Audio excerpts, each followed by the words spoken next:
Hallo zusammen, wir sind jetzt wieder bei Business Insights und löchern Frank ja zurzeit mit Fragen.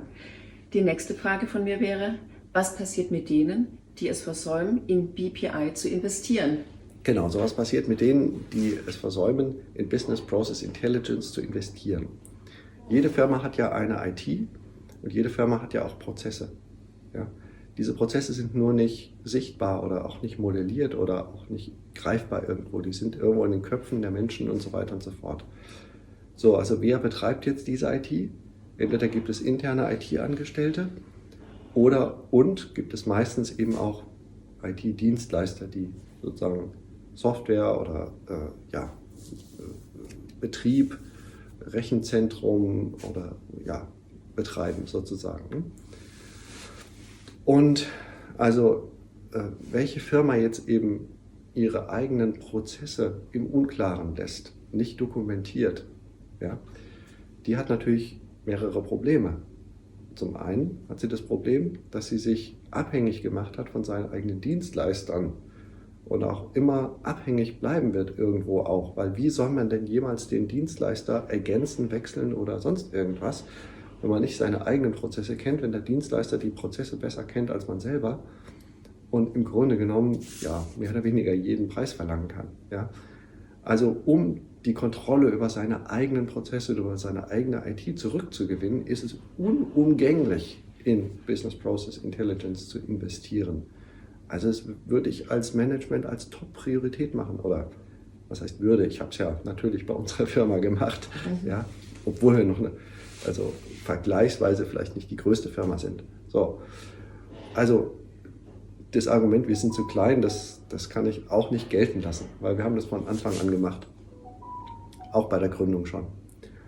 Und das Zweite, was auch passiert, ist natürlich, dass die IT, die man hat, immer unsicherer wird, ja, weil man im Grunde genommen sich festgefahren hat auf eine bestimmte, sage ich mal so, vielleicht ein Sonderweg, Sonderentwicklung und so weiter und so fort.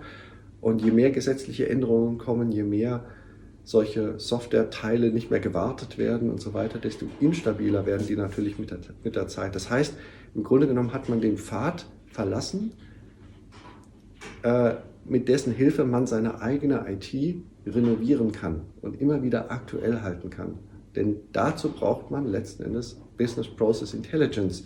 Denn wie soll ich denn meine IT erneuern, wenn ich meine Prozesse nicht ordentlich kenne? Also im Grunde genommen bewegt man sich in irgendwo eine Sackgasse. Ich vergleiche das mal hier. Man fährt irgendwo auf den Berg und es schneit immer mehr und es wird immer mehr Schnee auf der Straße und irgendwann kommt man noch ein Stück weiter, aber irgendwann geht es nicht mehr weiter. Dann steckt man fest im Schnee und hofft, dass irgendein Rettungsfahrzeug kommen kann und dann ist es vielleicht schon zu spät oder so. Also so würde ich das nicht machen.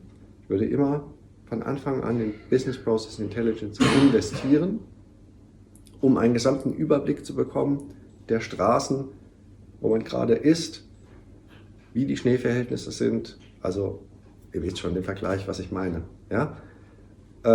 Und dann auch die eigene Souveränität wiederzugewinnen und Entscheidungen treffen zu können, die die Firma wirklich vorwärts bringen, ohne unkalkulierbare Risiken einzugehen. Also ich glaube, das ist das, was wir hier im Islandurlaub tagtäglich lernen. Wir gehen tagtäglich Risiken ein. Das Wetter ist hier einfach Wahnsinn. Ja? Orkane und Schneefall und was weiß ich. Und mitten plötzlich sieht man nur noch 3 Meter weit, wenn man fährt und so weiter. Der Schnee ist auf der Straße. Also wir gehen hier jeden Tag Risiken ein, aber wir gehen kalkulierte Risiken ein, weil wir uns vorher erkundigt haben, weil wir geguckt haben, was kann man erwarten, ja? Und wo können wir hin, wo es wieder gutes Wetter ist oder wo wir wieder übernachten können oder sonst irgendwas. Wir fahren nicht einfach drauf los und hoffen das Beste. Das wäre total verrückt.